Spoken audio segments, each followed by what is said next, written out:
Well, good evening. Just a wrap up of the council meeting for the City of Grand Rapids for Monday, July 28th, 2014.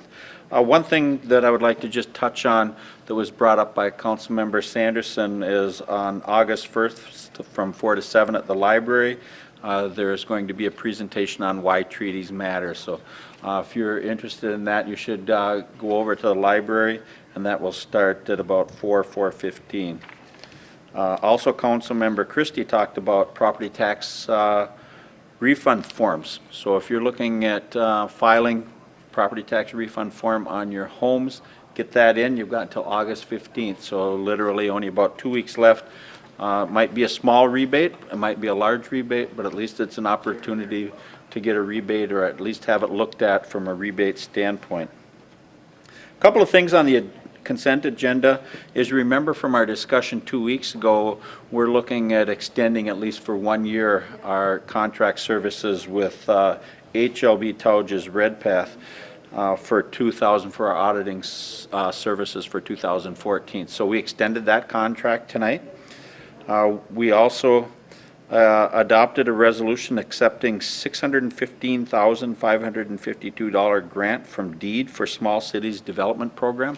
As you recall, what we talked about and what we were looking at is in Northwest Grand Rapids, the opportunity to do some facial lifts to some businesses. So it's split up into two different areas. It's for residential improvements and or some business improvements in that northwest quadrant of Grand Rapids. We have been successful in getting these monies in the past for some other quadrants.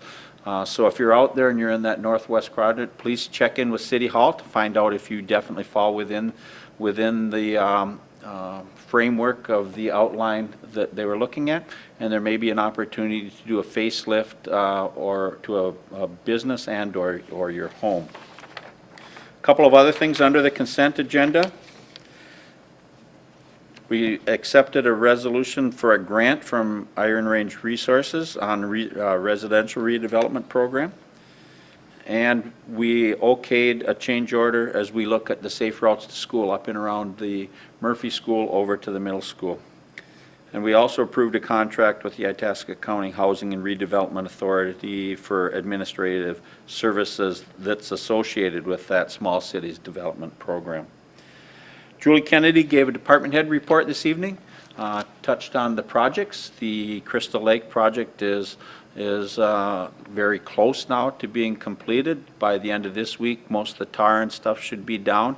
Keep in mind that they will still have to do the final layer, wear layer around there, but it'll be ready for the Tall Timber Days parade coming up on Sunday.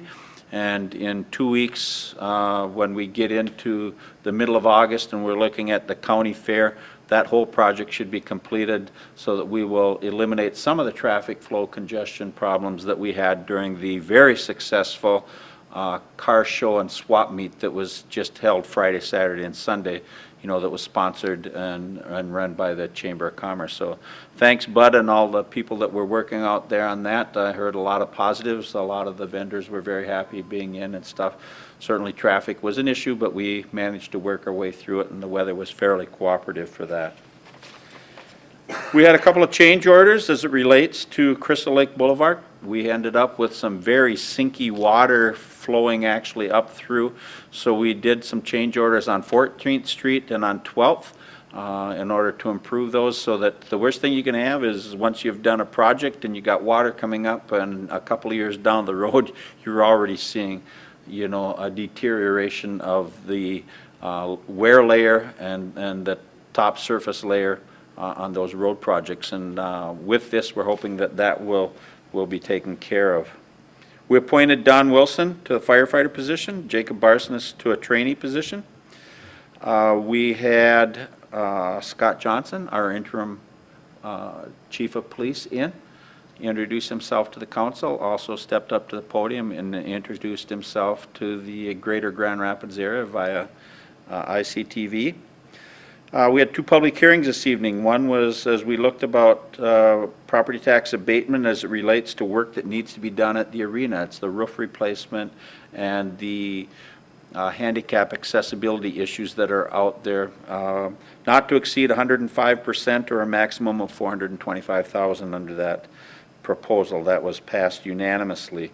We had a second public hearing as it relates to our 5-year capital improvement plan, keeping in mind that with the sales tax issue out there that won't be voted on until November, we don't know whether that's going to be successful or not. So this is just approval of $200,000 that's for some plans and improvements to the fire hall roof, carpeting in the administration and finance departments, and some work at the library, like I say, the fire hall roof as well. So that was $200,000 that was approved as well. And then once we know clearly on whether or not the local sales tax is successful in its passage, at that point in time we will get together and we will look at 2016 through 19, what projects and stuff then would fall in under that sales tax option of finance. So with that, we will see everybody in 2 weeks. Hope everyone's having a nice summer.